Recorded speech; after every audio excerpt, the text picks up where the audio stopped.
Hello, and welcome back to the Pretty Little Podcast. We're your hosts. My name is Phoebe. And my name is Caroline, and today we are going to be chatting about all things pop culture, including, but not limited to, the Tonys. We've got the first, full week of Love Island USA. What a week it was. We've got lots of new music, celebrity romances, celebrity outings. We've got a wedding to discuss, not either of ours. And we don't even know whose wedding it was, but... And we actually also have a massive vindication to celebrate. Okay, I want to wait on I know exactly what you're going to say. And believe me, I'm ready. I want to gloat to that 1-star review we got that said, time will tell how wrong girls are about JB and BL. And I want to say, then why did the judge strike the $400 million lawsuit? But I haven't done enough research on it yet. Me either. There's not a ton of information out, but what I do think is a bit telling is that Mr. put a microphone in front of my face and I'll pay you. Suspiciously quiet. We haven't heard a word from him. And that is unusual. Mr.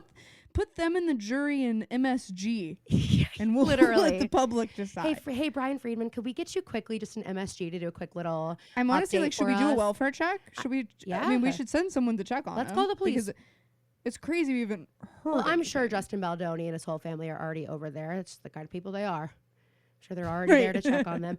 I don't know. When I saw the headline, I was like, I'm not sharing this to the podcast story. But I'm not ready to like celebrate any of that yet because I want to make sure that but I did read, I'm in this Reddit group. I'm in this Reddit group called It Ends with Court. Fork found in kitchen, by the way. Caroline said that we were all going to be like, what? Guys, You're okay, in a Reddit I have group? to admit I'm in a Reddit group. No, I'm in this Reddit group and it's called It Ends with Court. And it's basically all these people who are like very interested in this case. And it is an objective, non-biased group. So like anything that is put in that is too pro Blake Lively, pro Baldoni, the moderators will come down and like delete it. So it's a really good place to get that objective information. And it's also nice because these Caroline people, does fact check. Everybody chill out for a second. Yeah, I do like probably way too much fact checking. Like I spend a lot We're of time not getting fact everything checking. not everything we hear is from Twitter. And basically, I mean, I'll just read this. Okay, so in the group, this was posted today. And it is a snippet After the announcement. Yeah. But what's nice is that all the people in this group, there are lawyers in this group. There are regular pop culture aficionados like us. What? The rumor's going to be that the moderators are Blake and Ryan. No, it's not. This group isn't big enough. Yeah, there are only 555 members in this group. So it's like not like a massive group. Smaller than our high school. Smaller than our high school. Okay, so here's the main thing, the conclusion of the big, thing that was posted. The motions to dismiss are granted to dismiss Baldoni's $400 million lawsuit, by the way. Which Brian Friedman said when Blake asked for it to be dismissed, he said that was like an abhorrent claim and like an attack on our legal system. Yeah. So let me read it. The Wayfarer parties have leave to file a second amended complaint by June 23rd, amending only the allegations relevant to the claims of torturous interference with contract and breach of implied covenant. The motions to strike are denied. The motions for fees and damages pursuant to New York civil rights law and California Civil Code are denied without prejudice to renewal by formal motion. So what this basically means, or what I take it to mean, is that they're saying, hey, that lawsuit that you guys put out was so frivolous. It read so much like prose, like a narrative. Every sentence. That's what we've been saying since the start. Exactly. Like this was not meant to win a $400 million lawsuit. This was meant to get the masses. It was another smear campaign. And it worked. Exactly. And it did work. Totally. Because people, even now that we have this, where the judge literally, it was granted the motion to dismiss this, even now people are still going to say, the judge is in their pocket, whatever they're going to say. I haven't seen a whole lot about it yet, and I will be reading in. So if you guys are on Patreon, maybe we'll talk about that on the Patreon podcast this week to get deep into it. But I mean, that was from the get-go. Not only was this lawsuit so like inflammatory, incendiary, and meant to be so, and not based in fact, but based in feeling and on belief, you know. Not only that, it was a $400 million lawsuit, which almost never actually ends up, you know, going to court. It was really, as we said at the time, this eye-catching sort of number to get people to tune in and think, oh my God, we need to take these guys seriously, only to find out how unserious that complaint was in the first place. Which, if you read it, as I did, you would know. So, like, it read very differently than Blake's. That's what I will say. Is what it is. I know this wasn't the only complaint out there, so this won't be the end of this by any means. And if I know Friedman and Baldoni, they will file an amended complaint. So we have until June 23rd to look out for that. But I'm really curious to see what the like what is there? You know, like. if you take out all of the little facts that you threw just in, the stuff that you think makes her seem unlikable. Yeah, exactly. Or all these things about, like, it just wasn't relevant. Like, it just wasn't relevant to what this case is actually about. Like, instead of him trying to defend himself and defend and say, I did not sexually harass her, these were not the you know, this wasn't the situation on set. Instead of that, it was, well, but look what she said this, and look, she sent this Khaleesi text, and I think that Taylor Swift is threatening me. Like, that is what it was. And so I do feel slightly vindicated, but cautiously vindicated today. Which is how we felt in January. Absolutely. We've learned actually from January, because in January when the New York Times piece came out and then it was followed by Blake's complaint, we were immediately like, see? Yeah. We knew something was fishy. Yeah. We knew something was off. And then Justin completely muddied the waters, and we had to kind of double back a little bit and be like, okay, well, maybe we weren't completely vindicated, but I'm feeling a tinge of my January feelings again. I know. Well, a lot of the other people who were mentioned in Blake's suit, so like Jennifer Abel, Jed Wallace, these people who were involved in the smear, specifically the smear campaign, whose texts we got, they have both been trying to file things to say, like, can we take out my text? Can we take out this? Can we take out this? And the judge said, no, no, no, no. He's like, sorry, like, it's in the text. There were things that Friedman claimed. There was something where somebody claimed that Blake had cried sexual assault, and that was in a text to Leslie Sloan, who is Blake's publicist. Not to be confused with Bag of Hair not Leslie to be Stone. Exactly. But every time I think of Leslie Sloan, no clue what she looks like, I do picture Leslie Stone. But she had, and you probably saw these texts, I remember reading them, where it was like she was getting on a plane and she was like, no. There are no claims of sexual assault here. You need to hold this story. Stop it now. I'm getting on a plane. This is urgent. Do not send this story. Because Baldoni's partner, was Jamie Heath, was ready to say, she's crying sexual assault. Well, she never did. That never happened. She never cried sexual assault. And they just proved that. And so basically, like, Jamie Heath was trying to go to his grave saying, yes, she did. Yes, she did. Yes, she did. It was finally proven, like, no, she didn't. And that was your error. And you misread or you misspoke. And that doesn't mean that it's true.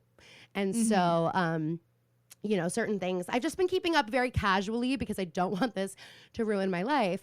But I'm in the group. And what's nice is, like, as I said, it's like all these lawyers. It's also just regular Joes like me. But a lot of them can kind of like decipher what's in these. So if you have questions about like specific lines or what these things mean, a lot of these lawyers are like, let me just break it down so you can all understand and like read through the legal jargon. And then also a lot of people have like subscriptions to websites where you can download like every single page from every single like complaint, court filings, like all these things.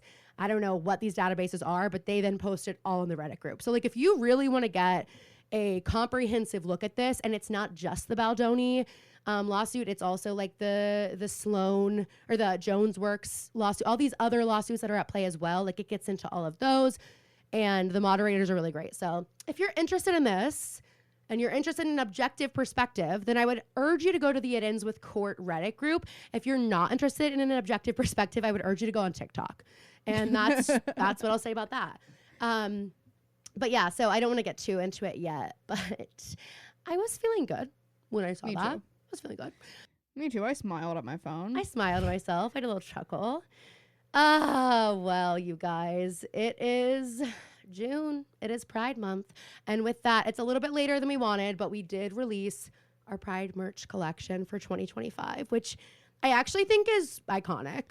I think it's so funny. It is. People are liking it. So I know. Far. So if you haven't seen, we have Comfort Color tees, obviously the best.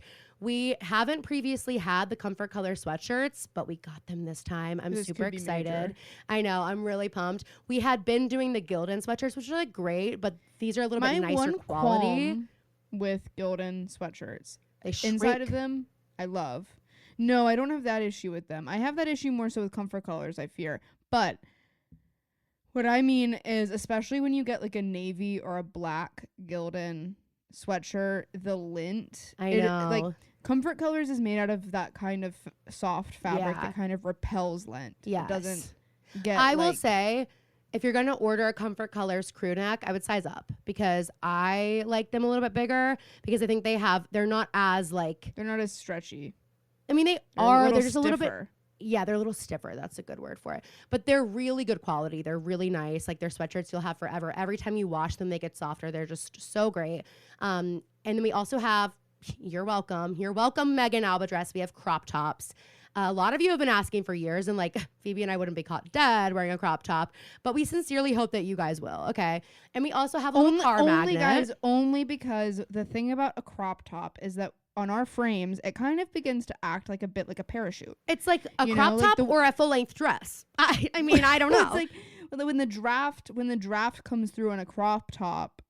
Oh my God. It kind of can lift you off the ground. Listen, Phoebe, we don't have to explain ourselves to them.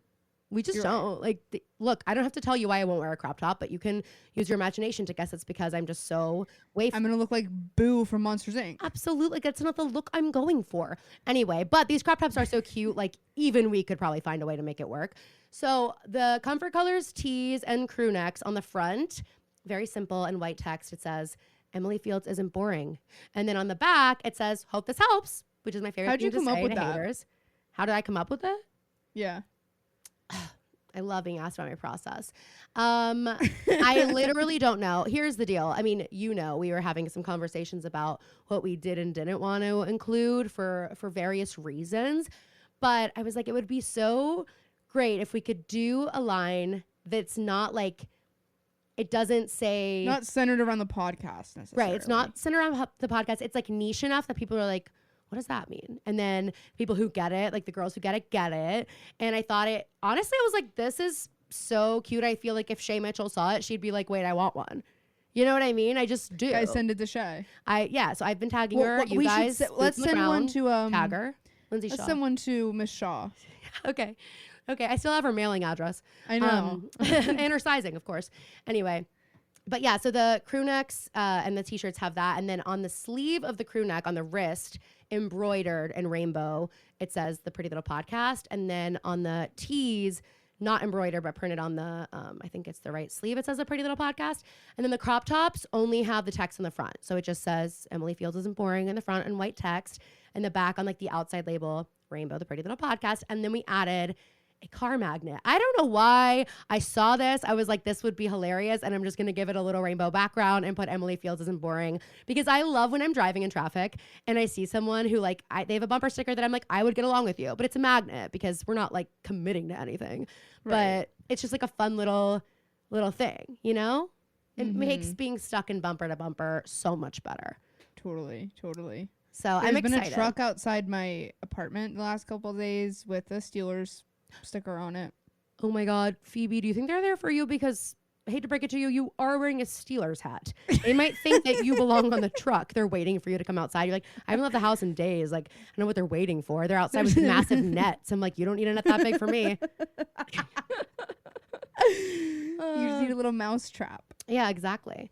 The shirts also, just so you guys know, so any proceeds, 50% of all proceeds from the Emily Fields Isn't Boring collection will always go to the Trevor Project at the end of every month. So it doesn't matter if it's in June or another month. As long as this collection is available, 50% of those profits will go to the Trevor Project. And as you guys know, last year we did the same thing with our Pride line. And for the month of June, any Pretty Little Podcast merch, so anything on our storefront, 50% of those profits will go to Trevor Project for the month of June. So lots of opportunity here to give to a cause we both really believe in. Celebrate Pride. Happy Pride. It's an amazing month. It doesn't matter. Girls and gays alike. It is a really, really great time to celebrate. And speaking of, so if you haven't watched Overcompensating, I think we talked a little bit about that one scene at the party where Benny. Yeah, you and Clyde both posted it. And I was like, okay, either you did that at the same time on purpose or no, you guys are just that locked in. That's like our bat symbol because that is us. And I found the screenplay, like Benito Skinner like posted the actual thing of what it says. And it's just like, it is that feeling just wrenches my guts around. You know what I mean? In a good way. And totally. So it's such a great month. So much to celebrate. Anywho, let's get in. I don't really have that much to update you guys on because my whole life has been consumed with like other people's business and drama. So I don't know if you have any updates, go into them for sure, but then we can like dive into culture and stuff. I don't think so. I'm sleepy. I had a busy weekend, but nothing like crazy. It was just busy. Bonnaroo this weekend. I'm jealous. And roll. Do you know what you're wearing? Oh, well, it's going to rain every day. Every day? And you're camping? No, we're not camping. Oh, thank God. Thank God. I was like, not going to tell you, but I was like, that is such a dumb idea. I was like, hey, Phoebe, for you. And that's such a dumb idea. Tell the thousands of people that do camp. It's a camping festival. And that is like exactly why I just said Phoebe for you. I meant it, but I said Phoebe for you. That's the stupidest thing I ever heard. Sorry, you're going to hate this. You don't give me camping vibes. Sorry, you're going to hate that. Most of the people at Bonnaroo don't give camping. It's not like, I mean. Well, they must a little bit because they're camping and you're not. No. Well, I'm not a camper in the rain, that's for sure. You're not a camper, period. Have you ever been camping, really? Yeah, you remember when we went camping? That wasn't real camping. I mean, have you ever pitched a tent and put it in the middle of the woods and slept under the stars? No, but I've slept on the Have you ever had a little big old stick with a piece of red fabric tied to the end in your little knapsack and you got a bunch of little treats in there and you look like you're in a Bug's Life? Oh, well, that's just how I travel to and fro. Whenever I would like run away as a kid. Oh, you don't mean you still do it. That's what I meant too. As a kid, Anywho, that'll be really fun. Who are you most excited to see at Bonnaroo? Honestly, I think Olivia Rodrigo's up there just because I haven't seen her yet. Yeah, that'll be so fun. I probably like every time she's toured, it's just like been like, I don't really want to buy tickets. So I'm excited to have an opportunity to see her. Rainbow Kitten Surprise, who I've never seen. Oh, fun. Super excited about that. There are a lot of, I'm much more excited about this year's lineup than I was about last year's, and the schedule is great. Nothing's really running into anything else. Rachel Chenna, I'm most excited for her, I think, actually. Oh my God. Oh, you're going to have so much fun. I'm excited for you. I'm jealous. I want to go to a music festival. Bad. I don't feel like I have any concerts even like lined up, which is kind of weird. Kind of weird. I need to get on that. You wrote fishtail braid on the note. Oh, under personal updates. So I'm kind of dying to hear this.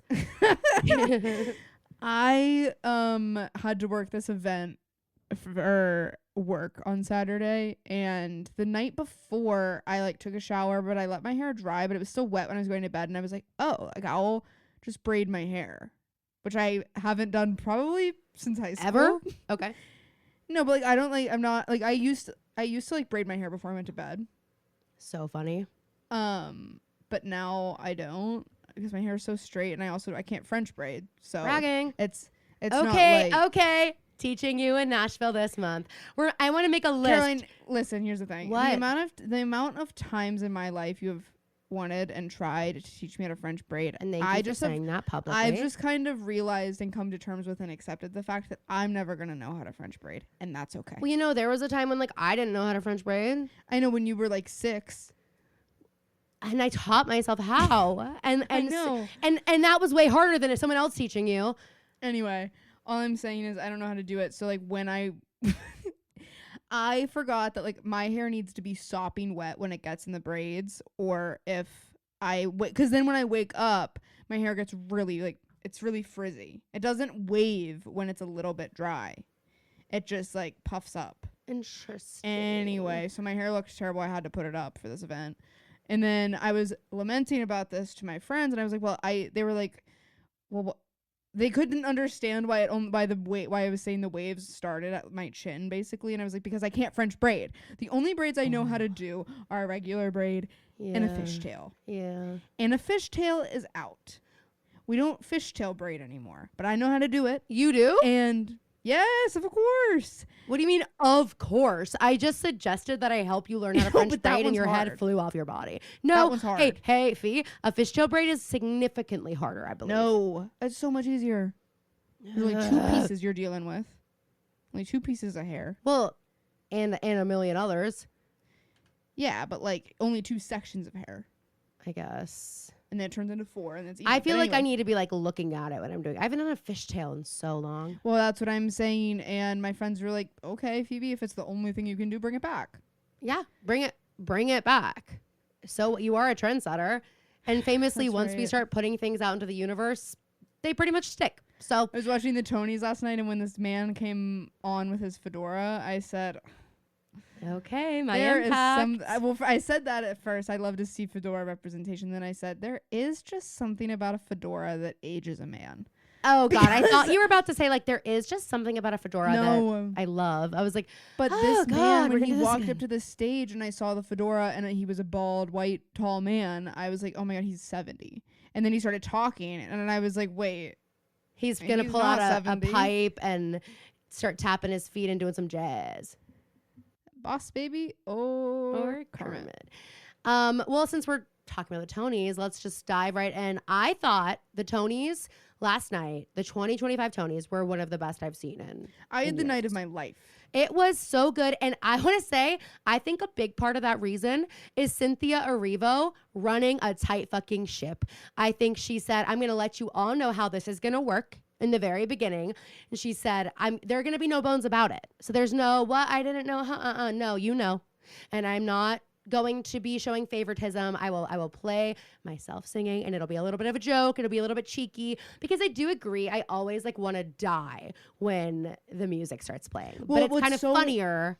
What was so awkward though, I thought about it, and not that I didn't like it, but like the first speech where it played, what happens in these speeches a lot is people will, especially at the Tonys, people will get up there, they'll say all the thank yous that are initially in their brain, and then when they start to run out of time, that's when they start saying the political message or the message to the greater good, and like, they start saying the things that they're really passionate about, and it's not just the thank yous. So I think that to me, I was like, that is a little awkward that she just started talking about. I'm thinking about that first speech specifically. Yeah, I know what you're talking about. Politics. Because I was thinking that. Because at first I was like, is she actually going to do it? Because sometimes they'll be like, we're going to do this when you like. I wasn't sure. Go over. Like, are you actually going to do it? Well, I was kind of wondering, like, I wonder if, because they know that. And so I bet you it was like 90 seconds, and then like you get a couple seconds grace period. And I bet she just I bet she started it as they press play, because I feel like maybe they would have given her like 5 seconds to just get it out there, but apparently they could see the time too. So I'm like, you guys, because everybody kept saying that. So so I'm like, okay, but so then you knew, and that's good to know for anyone who plans on winning an award someday. I am one of those people. You just want to make sure that you've got your speech, and you do what Cola Scola did, which is you run up there, you get up there, your walk counts. The applause you get counts. You get up there, you have it prepared. Be ready, just be ready. Her opening number, amazing. I mean, full body chills the entire time. I thought it was the coolest thing when she went in the audience and had them singing with her. And it's just such a testament to that. It's no offense to even the Grammys, it is the only award show where you could just put the microphone into the audience and know that the person can sing. Yes, and also that they're gonna be willing to play along, and also that they are going to like have picked up on your song and understand what would like fit. Because I remember this is a big thing. They probably did it in like percussion stuff too, but like vocally it was really always so embarrassing and intimidating. We'd all be doing like a sound circle or something in class, and everybody would be like singing different notes, or we'd be singing a part of a song that like vamps a little bit and people would be like riffing over it, and they'll like have you go around the circle and like everybody gets like 8 counts to vocally improvise and like riff. And it's like, I mean, how embarrassing if it doesn't go well. It's not really embarrassing, but it felt like it was like the end of the world. Like, I don't know, it was just really stressful. And so I also love that it's like she was able to pick 3 people, but she could have picked any 3 people. I do wonder if she prepped Adam Lambert because he was it was like, but written. Also I wouldn't be surprised if she didn't. No, you know what I mean? I wouldn't be surprised at all. I was just gonna say, I mean, last night it felt very like the introduction of the movie star into Broadway felt very drastic to me. Like the sheer number of movie stars doing Broadway things, and it is interesting to see like I don't know. There's something regular person about theater people that movie stars sometimes think they're above. So like George Clooney, and what I will say is Keanu Reeves gave Theater Kid last night. Oh, but so George good. Clooney is like responding to the jokes with his face in the way that you would if you were at the Oscars. Dude, and George like, Clooney had me stressed last night. I was like, is he gonna like? I thought he was pissed off. I think he thought he was getting his Tony last night. Oh, really? Yeah. I think he got a talking to. Here's what I think. Because the first 2 times it went to him, one was when Cynthia Erivo like said something about him and it goes to him. And it's like, okay, as much as I know this, I mean, I don't know, he's probably been to the Tonys before, but like, let's say this was your first Tonys. I understand that you like might not know, but even if you were at the Oscars and someone makes a joke about you, like, you just give a little laugh or something. You're George Clooney. Like everybody just watched you last night on CBS. So like just laugh. I thought it was weird. He looked kind of pissed, and there was nothing like I thought he did the to whole be night. Pissed about with her joke. But that was the first time. And then somebody else panned to him. Oh, it was during her number as she's singing, and it's like bringing the house down. Everyone is like, oh my God, edge of their seats. And he's just like hand on his chin, like, just looking bored, looking like he didn't get it. I was like, what is there to not get? Like, it's kind of giving, and you could probably speak more to this, but like I'm sure it's like how I don't think the way Adam Driver in Girls talks about when he's in the musical versus when he's doing his plays and stuff, you know what I mean? And I think that like play people probably maybe they're a little bit like eye rolling at the pomp and circumstance and fun of theater. But they don't take it as seriously because George Clooney's doing real hard hitting theater about the Red Scare. Except that, I mean, to say that we would have to say there's no pomp and circumstance at the Oscars. Like, you know what I mean? It's not like this is only this award show. That's true. He did have a little smile, and Amal.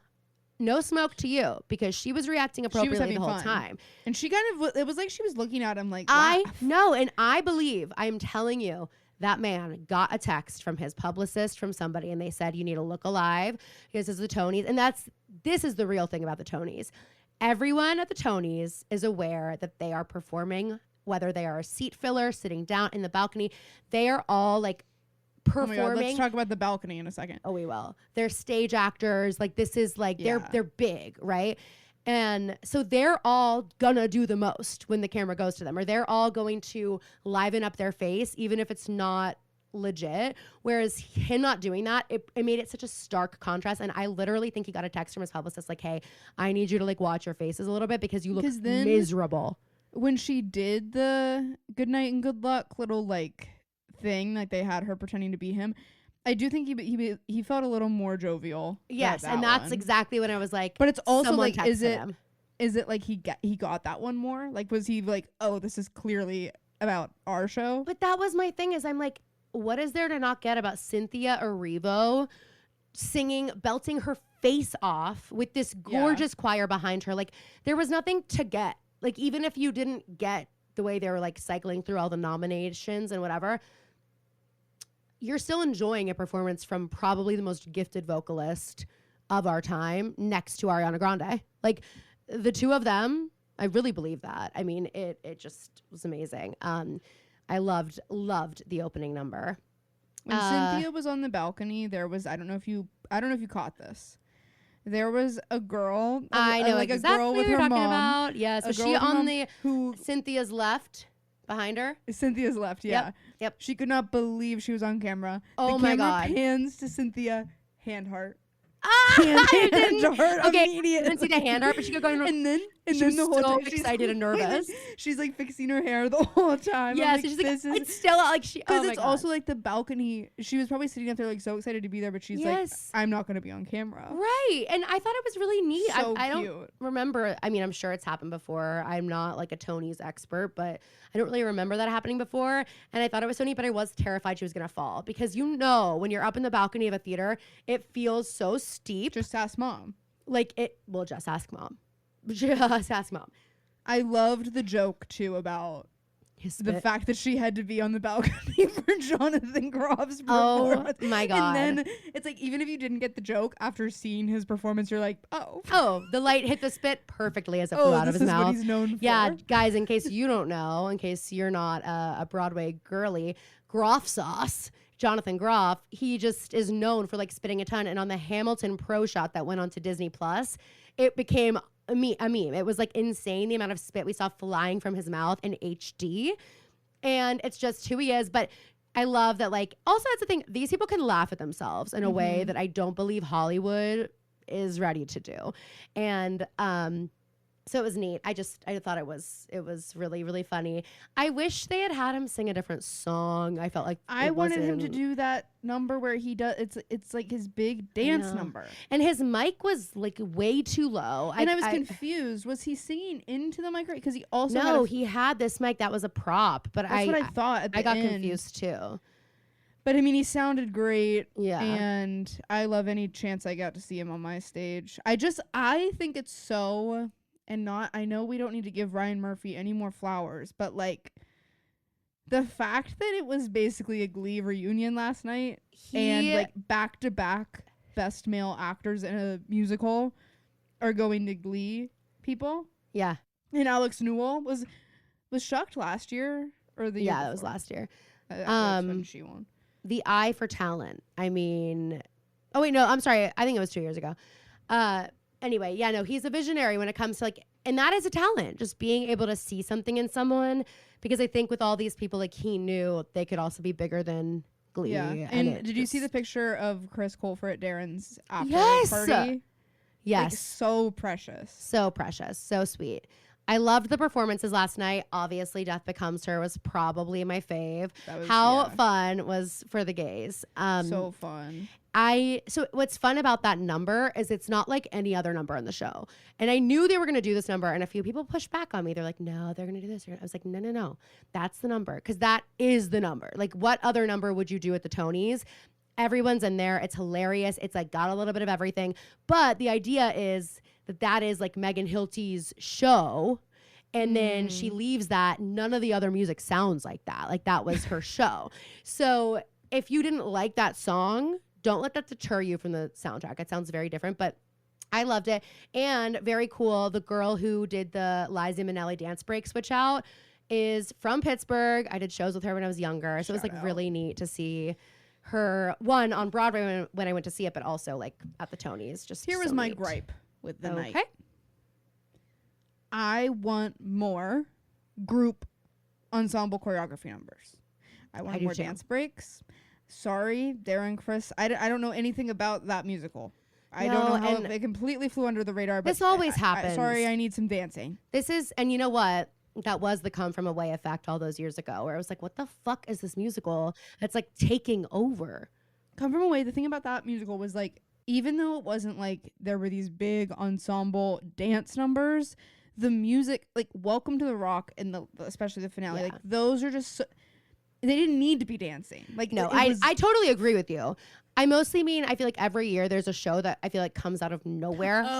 And I'm like, what the fuck? I've heard nothing about the show and I know nothing, and it's winning everything. And I'm like, I've only seen the Tony performance, and like oftentimes I feel like a lot of people figure out what shows they want to see and listen to from the Tonys. Like it's a big advertisement. So, but it didn't even really make me want to see it. I was just No, like, it didn't is this hit the for most me. exciting, compelling number in the show? I feel like that's what we should be choosing. That's what there were a couple other musicals where I was like, is this what we're picking? Like, I didn't, it just, if this is the strongest number, I'm not dying to see it then. Right. Absolutely. What was I just going to ask you? Audra was. Oh my God. I mean, that was like, actually show stopping. It was, and it was like kind of painful to watch too. Just like like the character. And I like Audra disappeared. It was so. I mean, like, when they got those close-ups on her face towards the end, I was like, oh my God. Some people were tweeting like, this is the difference. This is why we say it doesn't fucking matter how well you sing. You act that song. Because look at how it brings a performance from good to great.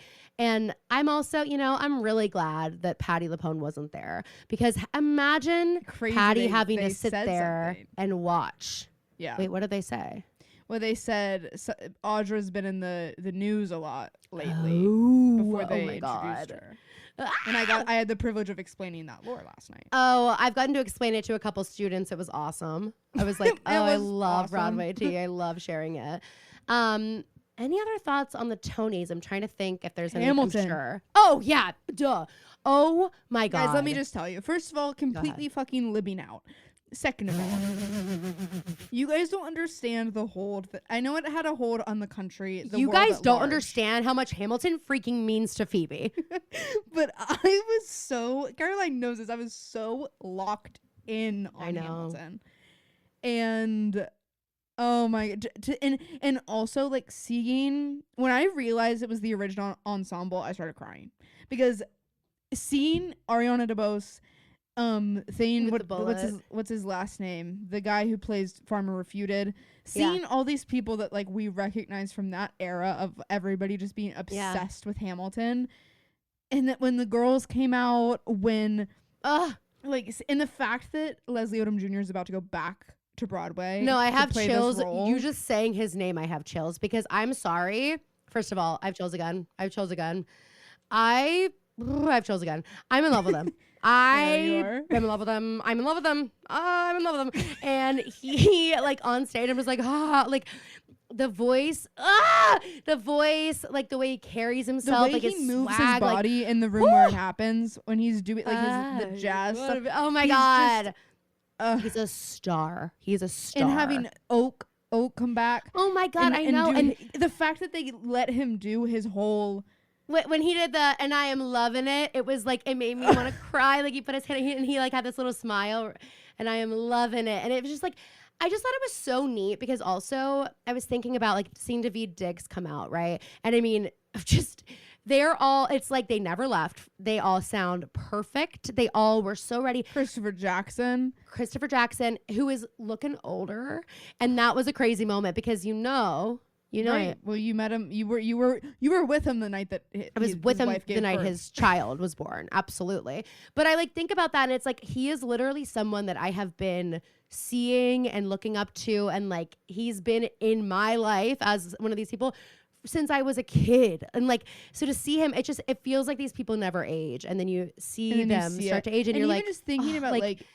In the I remember the first time I heard 96,000 because my God, you guys did it at whatever at some like thing at a library, like you guys did it, and I was like, I didn't know theater could sound like this. I know. And that's how I felt too. And I was like, I'm singing all these songs and putting them in my book. I went to a musical theater workshop in New York City when I was in 8th grade. I was the youngest person there. Everybody else was in their 20s or older. And I got up and I said, I'm going to be singing 96,000 from In the Heights. And they said, no, you're not. No, you're not. They were like, hey, I'm sure you can kill this song. You'll never be in this show. And I was like, what? And that's when I was taught the very important lesson about you're a white girl, sit the fuck down. And everyone, at that time, that was a lesson. Honestly, I feel like I was so lucky to have someone say that to me in 8th grade, because I think there are people who like still haven't had it said to them in the year 2025, and it needs to be said. But it was that feeling of like, oh my God, I have not heard Broadway sound like this before. And for my voice, like I don't have like a super typical like Broadway kind of voice, or I didn't always feel like I did. I hate that. It like actually offends me when you do that. I don't have like a typical Broadway sounding voice. Phoebe like hates my voice and it drives me nuts. Okay, I cannot actually believe the deduction that you just made. Yeah, but I always feel like you kind of don't think I'm a good singer. I've always felt like that. I've always like that because when we would do stuff, she'd be like, first of all, don't try to get a compliment out of Phoebe. It won't happen. But second of all, she'd be like, I mean, you guys would make fun of me all the time. We weren't making fun of how you sounded. We were making fun of the Broadway nature of your voice. Well, that's how it sounds to being a in layman. Broadway rooms, being in Broadway rooms, they say your voice at the time didn't sound like that. It sounded like a poppy kind of. Broadway didn't sound like my voice, and I had to work very hard to like shape it to like fit those sounds. But I think I can still sing not Broadway stuff and not sound like I'm a Broadway person. I don't hear you sing I'm also Broadway not stuff very often. A karaoke. Well, that's so different because you're not really like trying to be good necessarily. Oh my God. Are you guys hearing this? No, stop it. Anyway, so moving on. The Hamilton performance was so great. And I just kept thinking about that article where it was like Daveed Diggs was couch surfing, had nowhere to live when he got Hamilton. And like to then just see him on stage 10 years later, it just is like so neat. So many of these people, like that was the real takeoff point for their career. And the way they all bought into what he was, like, even though he had already done In the Heights, I still feel like they really had to believe in like yeah. It was probably a tough sell for a lot of people. I don't know though, because I feel like as soon as you heard it, it wasn't. Well, like, no. But I mean, like when he was working on the mixtape, like when he was doing his workshops, and he brought Philippa Sue in and Jonathan Groff, and it was like the very early days. I could imagine people being a little bit like a musical about Hamilton, and the music is hip hop, and I don't really understand it. But he just was able to amass a team of people who always believed in what he was doing. And still do, which is really neat. Like the fact that he was able to get them all to come back for this is such a testament to like who he is, the legacy he's created. Like that is so rare. It is so rare. And it was not lost on me that they did not want a Anthony certain Ramos. What's the deal with that? They cheated on Jasmine Cephas Jones. Oh, I forgot about that. Oh my God! He's kind of a dirty, rotten scoundrel. I actually said, was he there? Because Anthony was like, I saw him Anthony Ramos. very he was quickly. Like, oh, he was there. I was very quickly. He like did a little like. We saw him do a little twirl. I'm dead. Oh my God. Well, anyway, it was amazing, and it was also like listening to it. I was like, wow, it really is. Because there's the Hamilton fatigue, and for sure. Every young musical theater person that I talk to, like Hamilton is. What's neat is Hamilton is their Wicked. It's how they got into theater. It is the first thing that made them think that this might be for them. But also, and I feel like it was an entry point for a lot of people who don't like Broadway stuff. Because it doesn't sound like Broadway. Totally different, yeah. But so I never like go back and listen to it now. But seeing it like that, I was like, wow, it really is so special. Like this show. It's not overhyped. It's really that good. And like to see it in this like 7-minute mega mix kind of scenario, and for it to be like, I was like, dude, do it again, encore. We were like cheering at our house. It was the best performance of the night. It was so fun. Amazing. Another great performance of the night was Sarah Bareilles and Cynthia Erivo. Oh my God, wow. I would love a jazz standard album. Like, well, see, I didn't realize how close Sarah Bareilles and how close they were. And she, like, that moment where Cynthia turns around and realizes that Sarah Bareilles, like, really started crying, I was like, this is so special. And, like, I'm glad that he was the last, because didn't they dim all the lights on Broadway, right? Wasn't there, like, drama? Oh, no, I believe they did. No, but I think they had to, like, I think there was protest about how the fact that at first not every theater was going to go dark. I remember that for somebody else. Maybe that's maybe it was for him. But it did feel like I'm glad that they left it on that note. Yeah, it's always sad when you see young. There were a couple just like pictures of young people. I know. Gavin Creel being one of them, 48 years old. Like So sad. He was so talented. Oh my God. Well, I'm ready to close the Tony's book for today, but I would like to open the Grimmery and talk about the Wicked Part 2 trailer. Okay. Oh, Someone said God. gorilla glue that wig to that girl's head. Speaking to Ariana Grande. Wait, why? Oh, because they because like it looks gorge. Oh, I thought you meant like Because it was in danger of flying off. She can stop doing that, like that. No, I know. Bun that makes her look bald. The blonde wig down and it was so good. Her in the wedding dress. I mean, she looks so beautiful, so beautiful. They both do. Cynthia eating, she looks amazing, serving. You can tell that Alpha was really coming to her own. Yes, immediately with how Cynthia's carrying herself differently. I love the scene when Glinda walks onto the balcony and goes, "Alphabethrop, I know you're out there." Alphabethrop.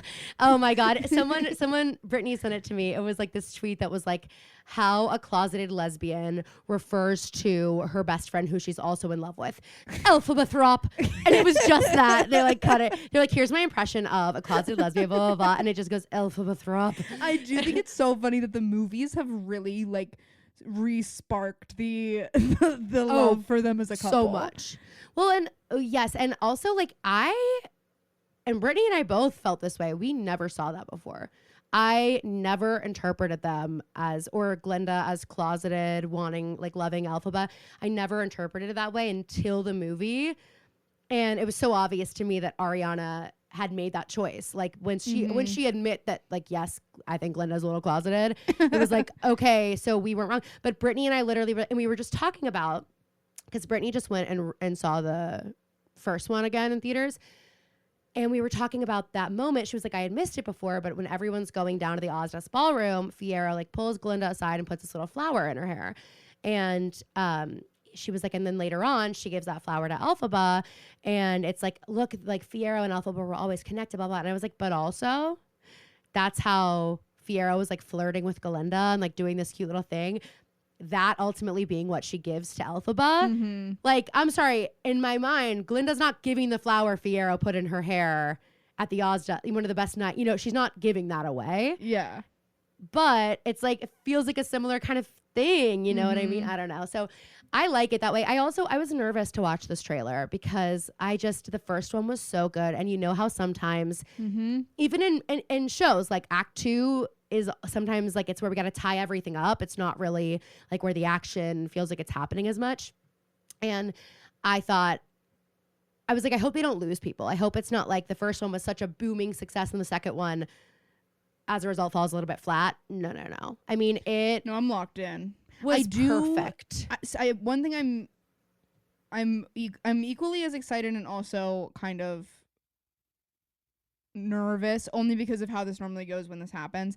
Adding the 2 songs to this movie. Sometimes I just get nervous when the original work is being like changed in that strong of a way. However, Act 2 is weaker, so it could boost it up a little bit, but I don't care because But also, heard Cynthia, I mean, as long as No Good Deed might be one of my favorite Broadway's top 5. It's so good.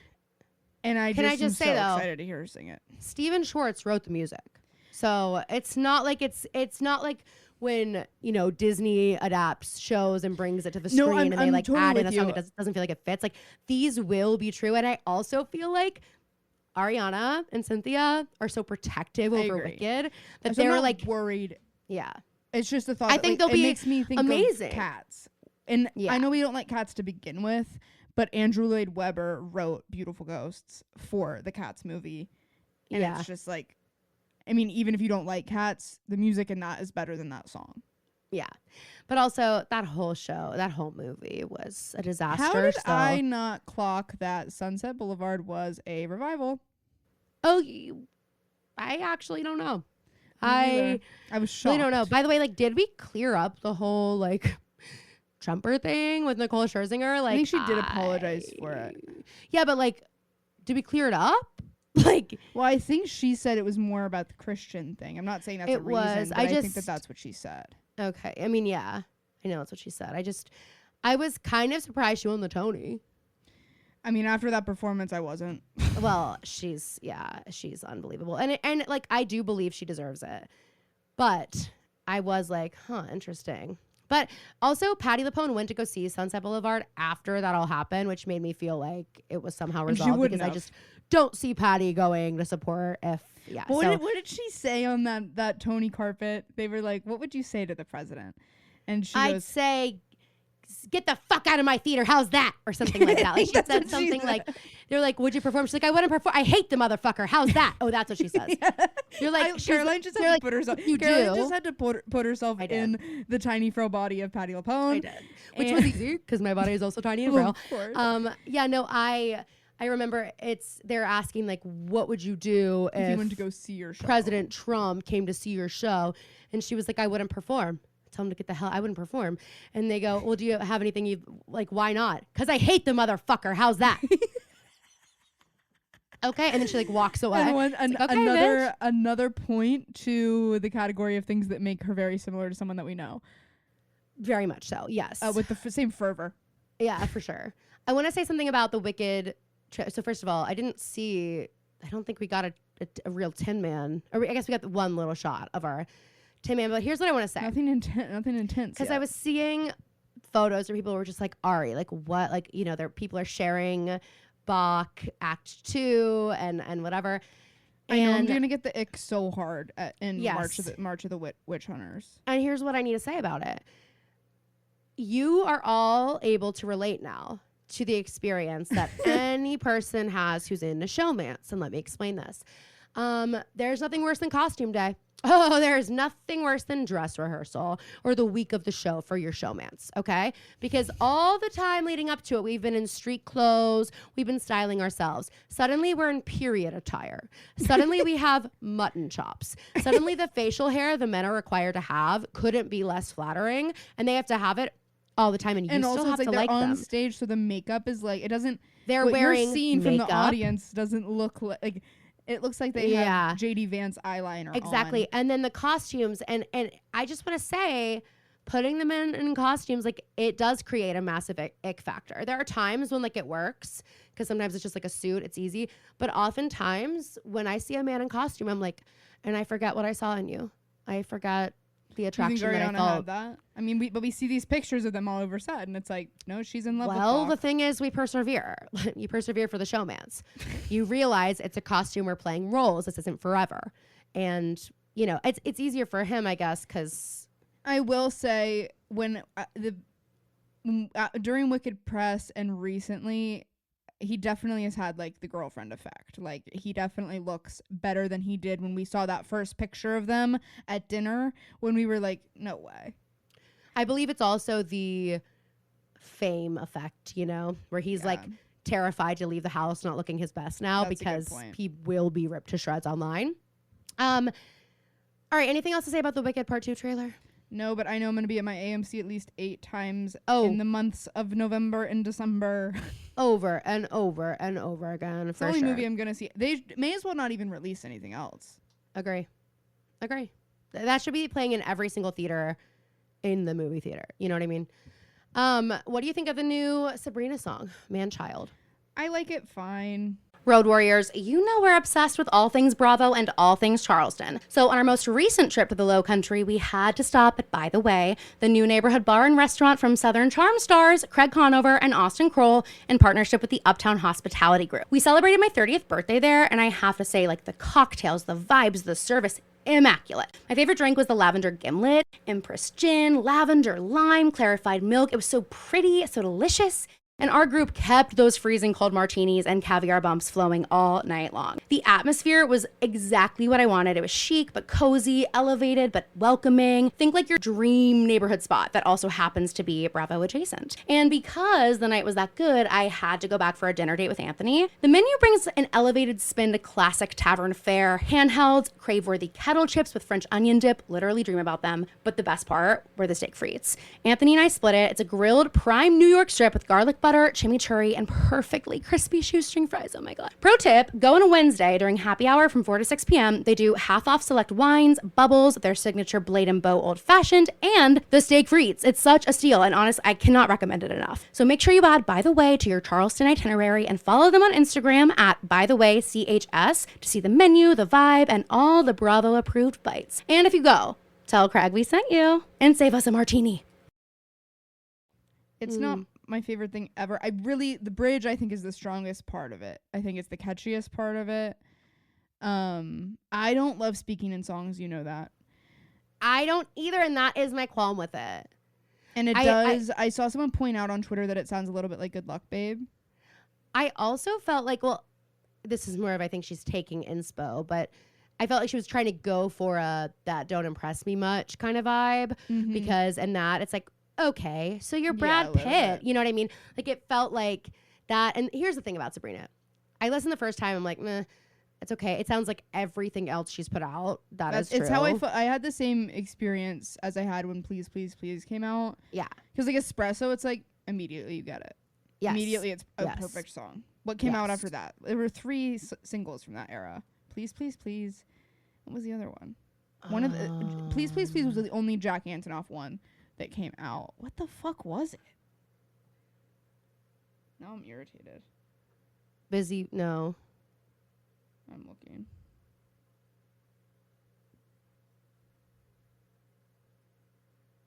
Taste. What? No. Wait, that was just on the album. Was, yeah. Maybe it was just... Did she only put out 2? That just feels interesting to me. Well, I guess Feather had like just been, that was kind of popular at the same time. Yeah. Maybe is that what I'm thinking? That's the dance that I can like see in my head from her doing when she was opening the Eras tour. Yeah, because it was Espresso, Please, Please, Please. And man, those are her most recent singles. Yeah. So, I mean, I like it. And the thing is, like, it does get stuck in your head, like all of her songs do. And so I have been listening to it a lot. But, and like, I'm down with the speaking. I just don't love it. I just don't love it. I agree. So, I mean, I don't want an album that sounds just like that. I want something a little bit different. It's not that I don't love. And here's what I want people. The Jack Antonoff hate. It's always pissed me off because they're like all his stuff sounds the same, and I'm just like, on what planet? Yeah. Also, producers, their job is to create the sound that the songwriter and the artist want. So when you compare. Man-Child sounds a little bit like Please, Please, Please. Makes sense. Those are both Sabrina Carpenter songs made by Jack Antonoff. Yes. But then you look at other stuff he's done. He did Sling by Claro. He did a 1975 Liability by album. Lorde. He did Melodrama. He did 1989. All of Lana Del Rey's stuff. Like, none of this sound. Kendrick Lamar's last album he produced, by the way. Yeah.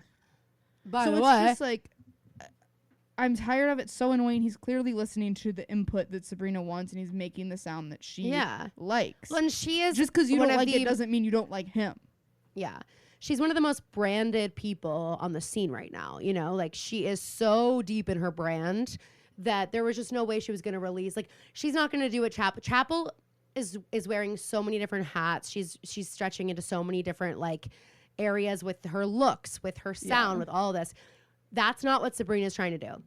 As Phoebe schooled me about a year ago, she was like, they're trying to hit us over the head with this is Sabrina. This is who we want you to think of her as. We want you to not be able to get her out of her head. And this is her vibe.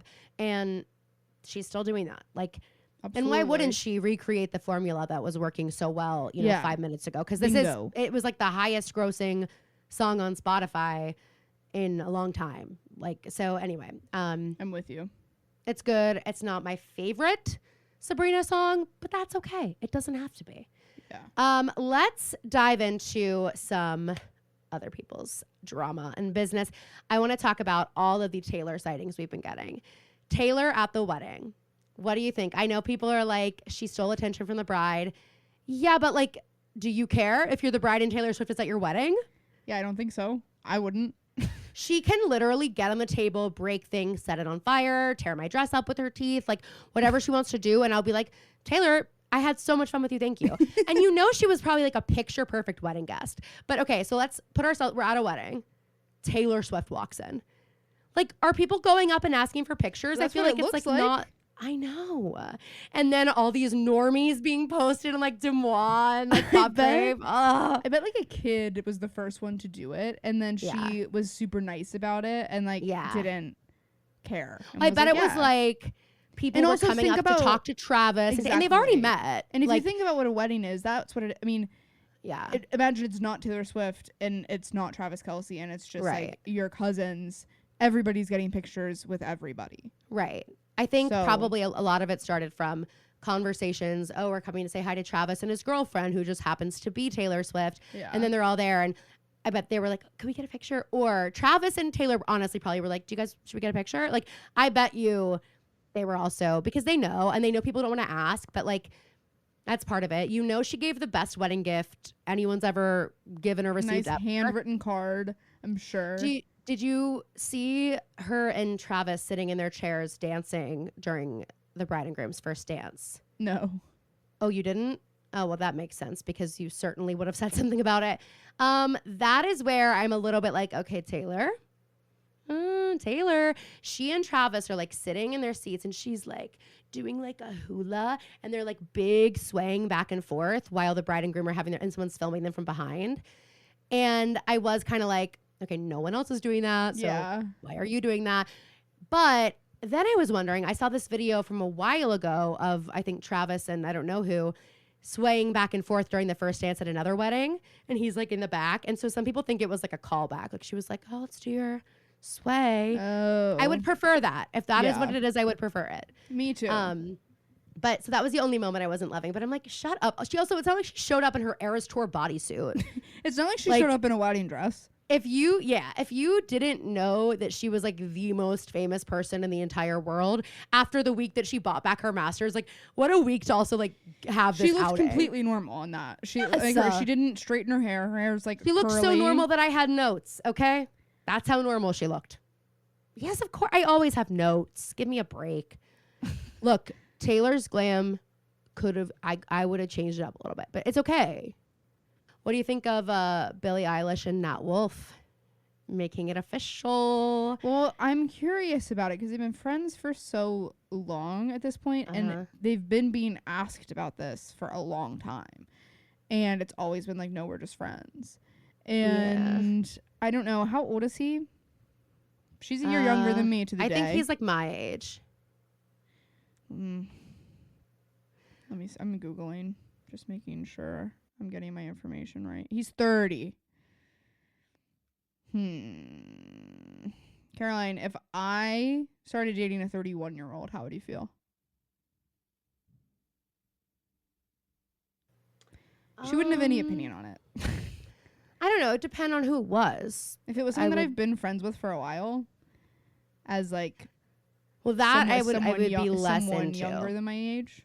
Because that's giving like Demi and Brett from Secret Lives. Like not like that much younger. I don't think they've known each other for that long. But like you're talking about if you started dating somebody who was 25 and you were 9.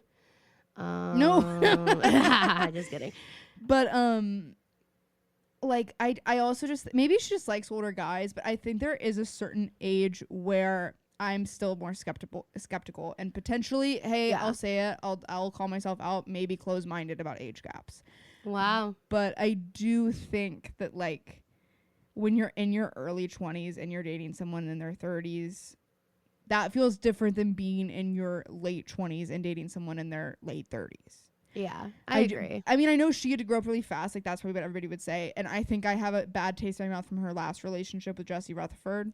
Yeah. Just because that one did seem inappropriate more so 100%. Than this one.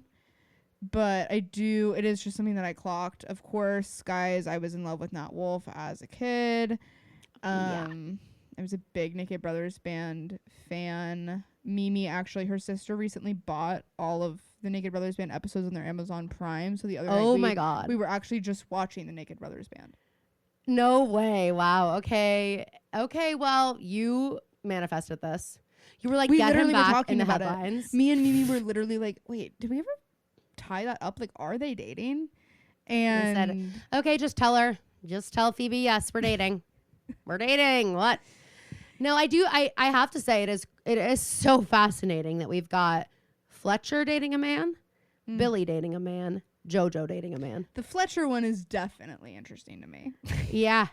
And we're like not really branding ourselves as Fletcher anymore. And we chose June to announce that. That's what's so crazy. The album cover, like, I'm just like selling boy merch during the song Pride. being called Boy. I didn't even listen to it yet. Me either. I just know that one part. Also, I don't love the line that's like, I know it's not what any of you want to hear. It's a little demeaning to your fans when you've branded your entire stardom on being gay. Well, it's also interesting because like I've had conversations with people about our, thoughts on Taylor and her and whether or not she's had experiences. Of and course. they have been so quick to say, no. None of her music is like, that's not true, like whatever. And they throw names like Fletcher in the pot to be like, this, like she would sing songs like, well, hello. Also, I do think it's interesting. Don't think that the triangle here between Miss Taylor, Miss Ballerini, and Miss Fletcher is lost on me. Oh, no. I mean, isn't that the night that we got the photos of the... Yeah, and it was like, what is nails? going on here? What is going on here? Yeah, no, that was an interesting night of photos. But anywho, I digress. I miss that Taylor, by the way. I love Taylor now, but like I really do miss like just pure artsy Taylor. I like that Travis gets her into these like normie situations. Like I think that's fun and it's cool to see her like that. But I do miss when she was like strictly friends with artists. Well, here's my question. Do you think, because like we're getting these dinners that look like she is sitting very close to other people who don't even seem fazed that she's there. Mm-hmm.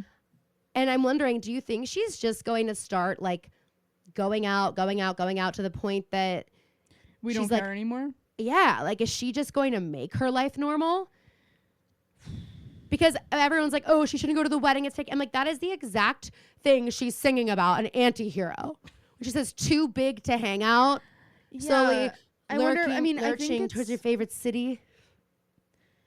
I wonder if because like Travis is from like, I mean, I know he and Jason are famous, but like everybody else in that family is so low profile. Whereas like, but what's weird is Travis has never been low profile and he's never wanted that. So used to hanging out with like I'm comparing this wedding to Jack Antonoff's wedding, and it's like obviously when they knew she was going to be there, it drew a lot of crowds, but at the same time, it still was a celebrity wedding, and there were other celebrities there. So like it wasn't just Taylor hysteria; it was like star hysteria. Right. I don't know. I think it would be really scary for her to do that. I do too. So I don't necessarily know if I see that for her, but I could be wrong. It's just so fascinating. Well, I think we need to get into Love Island because there's a lot to discuss and I want to make sure we don't run out of time. So guys, starting our Love Island talk now. If you have not watched, I mean, the formula still works. The formula still works. It is such good TV. And these people, they have got some crazy fucking people in that villa. How do they find them? And can I say something? Almost every person that goes in that villa, I'm like, I think you're kind of a weirdo. Like, I guess you would have to be a little weird to go on the show. My favorites are Shelly and Alandria. I think Shelly's my all-time number favorite. one. She is is my favorite. Funny. Did you watch last night's episode? Well, I haven't finished it, but I watched the part where she's like, and I sang. Oh, it's so fun. I was about to be like, no. Caroline, I know that we were sitting on the couch having the exact same biting reaction. our nails. Like, don't no, you please dare don't. open your mouth and sing. Do not sing. But you know what my favorite moment so far of the whole show? We gotta tell people in case they didn't see. She didn't end up singing. She goes, well, I sang. And he's like, what? You sing? And she's like, yeah, you want to hear something? I was like, holy shit, she did not just say that. Oh my God. Hannah Marin. I'm like, she's shooting her shot. She's like, I'm on national television. Yeah, you want to hear some? And he's Jed like, Wyatt. yeah. And she goes, she just starts like making it a joke and immediately starts laughing. And it was so funny. I don't know if I necessarily want them together, but I do think it's a good sign that or maybe this is just how Shelly is, but like feeling that comfortable with someone to like make that joke so early is really endearing about her. But my favorite moment of the show so far was when Sierra was talking to Ace for the first time, and he's like, where's like somewhere you want to travel in the world? And she goes, well, Egypt, because my favorite book is The Alchemist. Oh. And Ace goes, I love The Alchemist. I'm like, Ace. Ace. Like, totally love it for you if you really do. what just not happens striking when me she as the asks kind of you a person question? who's picking up The And Alchemist. it's also like, it's not like you met someone in a bar and they said their favorite book was The Alchemist and you can go home and pick up a copy. Yeah. You are locked in this place. So what if she's like, oh, me and Ace like this book. Yeah. Ace, what's your What if she favorite gives you a part? comprehension quiz? You don't know. You don't know this girl. You don't know what That's she's capable of. When I texted you that thing about Sierra not necessarily feeling like she totally belongs, listen, she's down for the dirty part of this of Love Island. Yeah, she's down to sure. get down. But when she has conversations with these men, I'm like, the way she's so like soft spoken in a way where like it seems like she's being very thoughtful with her words. She seems like she thinks very deeply and like probably thinks of herself as a bit more intellectual than maybe some of the others in the villa. That's where I'm like, what are you gonna do with one of these men? She's leading with it too, where it's almost like that's how she wants to make her connections. And I'm like, these guys, they're just Nick is case in point, by the way. Nick, I don't get it. Hey, no, I don't get it. When I only watched a little bit of After Sun, and when one of the girls was like, I would drink his bath water, Sally said it. I was like, Sally, would? shut the fuck up. I love Sally. I was like, you stop it, Sally. You're better than that. I don't think he's attractive. I don't think that he's funny. I don't think that he's cool. I think it was so transparent when Bella, who initially started the season saying, I will only be kissed on the cheek, when she decided to go for it during the challenge and make out with everybody, and that is what changed his mind and not even like made him pick her. That was what brought her and Sierra back to 50-50. It could go either way. Saying I'm like, those Bella, words love yourself. to like one of the girls that you're talking. Well, now we're at like 50-50, I would say. But balls in my court.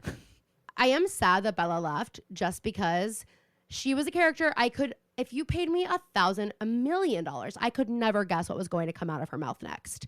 And half of the things are not, you can't find them in like the Oxford English Dictionary. Like I loved the moment where someone said like, oh, I don't know what they said to her, but they're talking and she goes, yay you.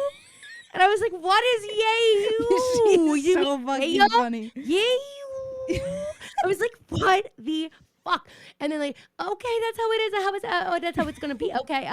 I was like, what? Where? Then she goes in the confessional and she sounds totally different. It's like where? I was just like, what is happening? Who are you? And how did you end up here? I want to know how the conversations with casting and with the producers. I honestly think maybe they were a little bit interested to see how it would go with someone who was a little bit more reserved in that way. But I'm like, okay, I know we were like, for the first 2 episodes, we were like, this girl is so reserved.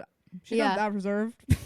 Also, like, no. But I kind of felt bad for her after that moment, because there was a moment where I was like, oh no, like I hope that she made that decision like on her own because she really wanted to like have that experience, and not because she felt so pressured and she's gonna go home and fucking hate herself and like her family's gonna be like, what the hell was that? I have been trying to rack my brain on whether I had this, I forgot that we talked a little bit about Love Island on Thursday's episode, and so I was like, well, we talked about it after recording. No, I think some of it was on the recording, but I was like, when we were just talking about Nick and everything, I was like, who did I talk to about this? And how did they have the same exact thoughts and words as Caroline? Well, but let me just tell you something. Love Island is, and I missed this, it's the great equalizer. It's like sports for everyone. You know what I mean? Like when I went to a party and then we went out after, and it's like, it doesn't matter if we were with like a group of people I didn't really know some of the people, and that's an immediate like, are you watching Love Island? Common ground. And if you are, it's like, okay, we immediately have a ton to talk about. Lots to chat about. No, I agree. And I love scrolling Twitter during a Love Island season because people are so fucking funny, but like you can't go on there until you have seen the episode unless you're watching live. The second it turns 9 p.m., they've already watched it. Yes. Let's talk about Huda. I at first, like, and I mean first episode, I was like, oh, she seems fun. Like, she's kind of giving me like Selly vibes, actually. I think she wanted to be. I think she wanted to be. She wanted to be the Leah. She wanted to be the standout. She is my least favorite at this time. I can't stand her. I think she is sneaky as fuck, and I'll tell you why. 2 reasons. Number 1, this girl lies so easily, and like it's nothing. Like, I'm talking about the challenge where they all have the blindfolds on and everyone gets up, and I'm like, okay, again, that was what, day 2? This is Love Island. This is the point of the show.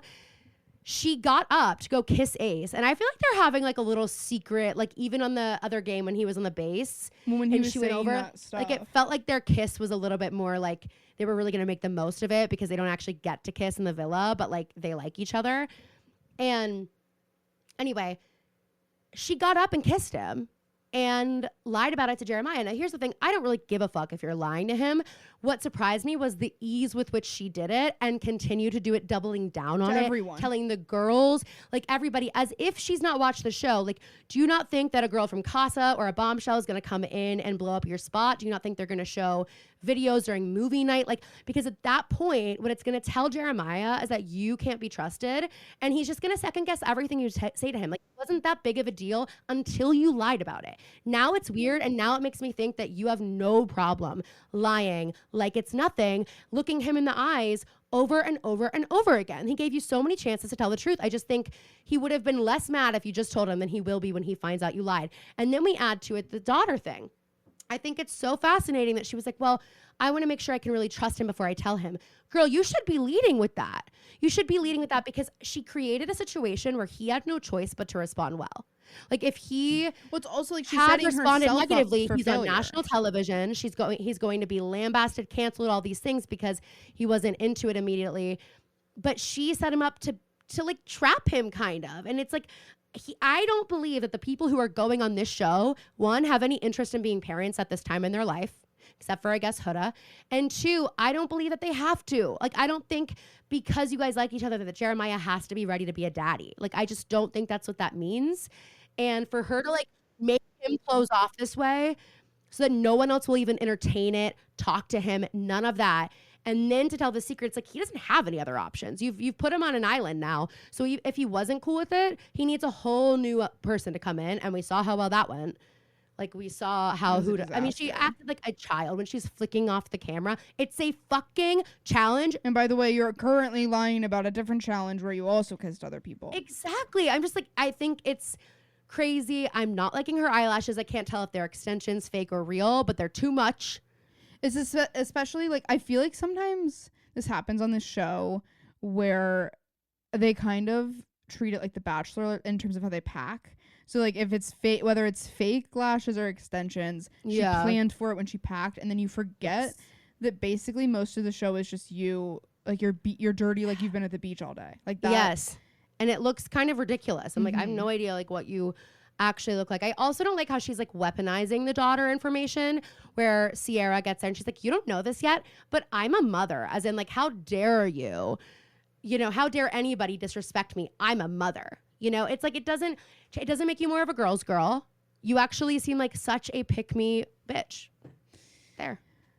My final thought is I think it's so fucking funny that Austin's match is based on meditation. I haven't finished last night yet, but I do just think it's so funny that they connect over meditating and then they're meditating the next day together. Are you talking about, what's her name, Amaya? The Bombshell, one of them. He doesn't end up matching with her. Can you not spoil things? Well, sorry. I'm just saying it because I don't want, people are going to say something when they hear this.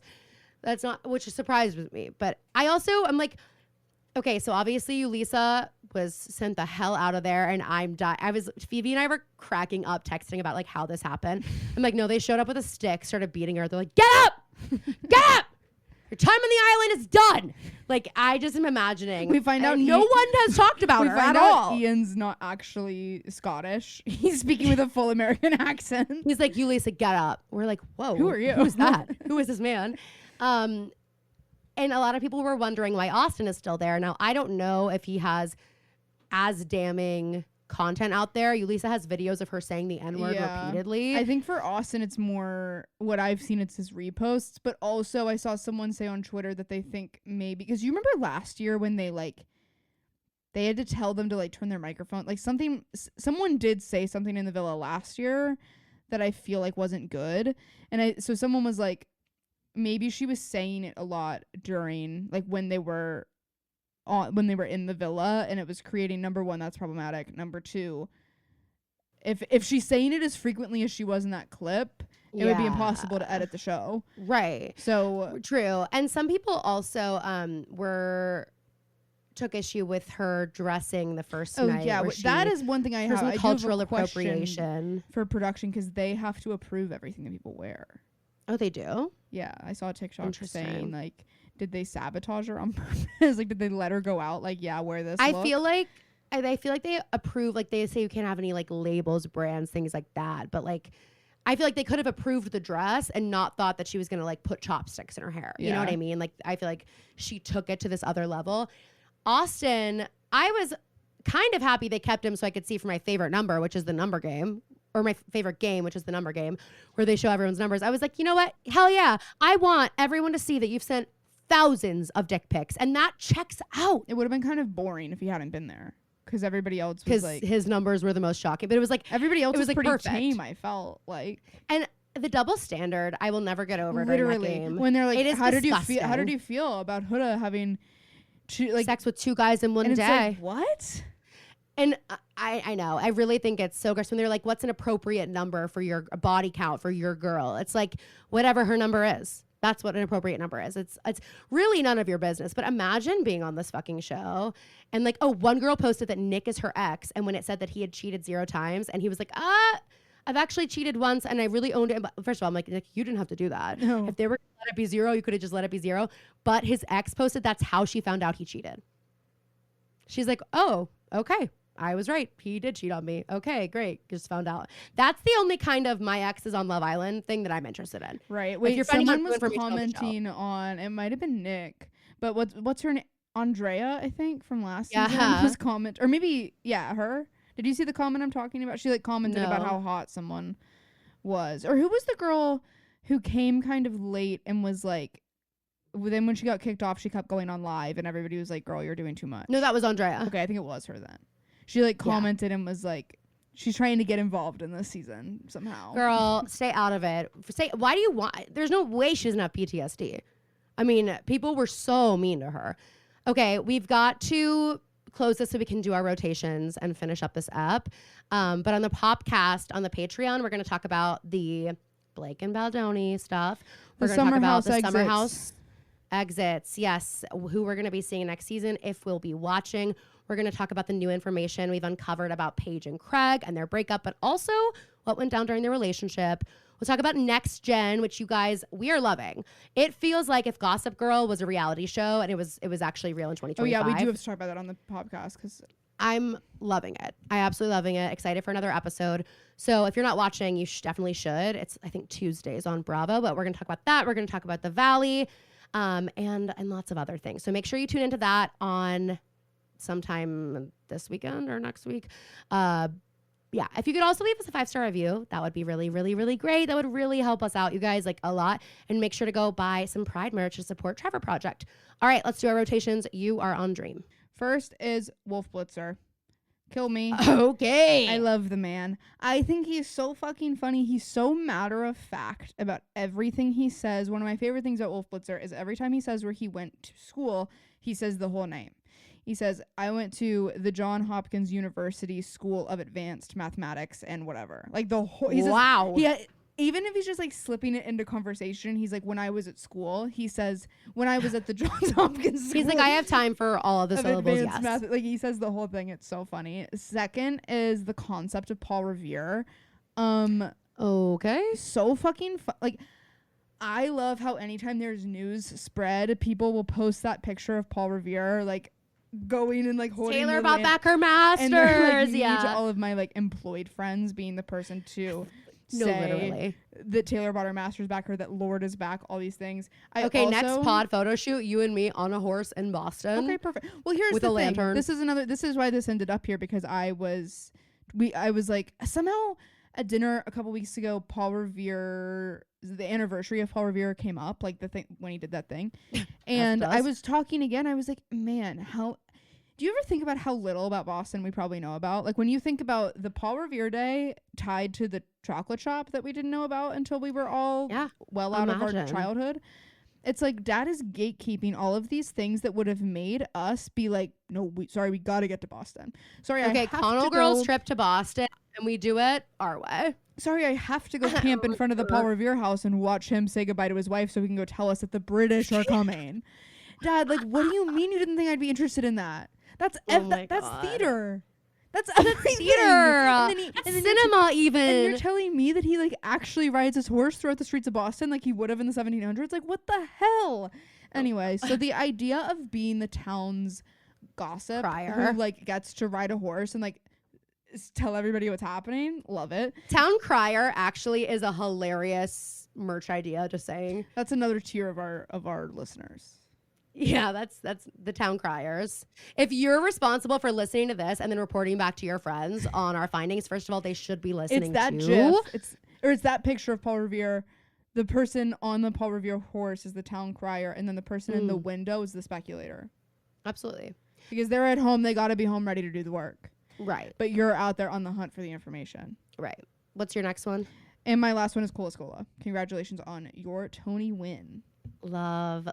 I also love that they recreated Bernadette Peters' look. That was like, so can you iconic. Believe, like, so, also I had to explain that last night. I was good. Like, listen, this is art, and you might culture not and understand camp. It. And if you don't get it, that's not my problem. And the fact that now we get it's like the fact that they won. And we get the side by side of Bernadette Peters holding her Tony. I know. And Cola Scola holding their Tony. What a moment. Okay, my nightmare rotation. First up, I'm going to put Huda from Love Island. Girl, you are bugging me. Okay, there I said it. Number 2, bugs. Bugs. It's summertime. That means the mosquitoes are out. The skeeters are out. I hate mosquito bites. I hate bugs. It takes away my enjoyment of the outdoors. Okay. I don't even enjoy the outdoors that much, but the bugs make it that much worse. So summer is next.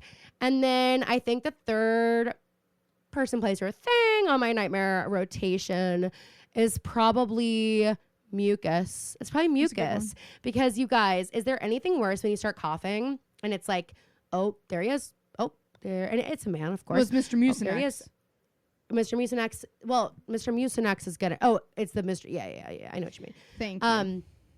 Well, Mr. Yeah, you're thinking of the mucus, not Mr. Mucinex when you say that, but that's okay. I think his name is Mr. Tomato, Mucinex. Tomato. Really? Why would the big glob of mucus be named Mr. Mucinex if Mucinex is built to fight the glob of mucus? Because use your brain. Holy shit! Oh. Use your brain. Mucus. And an honorable mention, my sister Phoebe, who still has not said, Caroline, you're a good singer. Caroline, okay, you guys, know you're thank a good you. Singer. I know you're a good singer. Everyone knows you're a good singer. It would just be nice to hear it from my sister sometimes. You're a great singer. She never wants to do any music stuff with me because she doesn't Caroline, like my voice. You made that up. I actually talked to Michelle about this like last week. Caroline, I was like, Phoebe doesn't think I'm a good singer. Okay, Caroline, the reason I don't like doing music stuff isn't because I don't think you're a good singer. It's because I don't really play the guitar like that. I don't like Taylor Swift doing Better Than Revenge slut-shaming version. Whatever. All right, learn, okay? All right, you guys, thank you so much for listening. Go check out our new Emily Field Isn't Boring Pride merch. 50% of those proceeds go to the Trevor Project. Amazing. Give us a 5-star review. Listen to our episode on Thursday. We're recapping season 7, episode 7 of Pretty Little Liars. It's a really fun episode. Really, really action-packed. We had a lot of great stuff in there. And then we'll have a Patreon episode up for our first tier at some point that will talk all things pop culture that we didn't get to cover here. Thank you guys so much for listening. We love you. There's a chance that episode, you my friends, there's a chance that episode might come out at a weird time, but it will be out. You will get 3 episodes in June. We are on a bit of a recording marathon, and my computer officially shit the bed, I think. So that's kind of what we're working with this June. All right? Feels hateful. All right, guys. Love you so much. We will see you next week. And splat. Splat.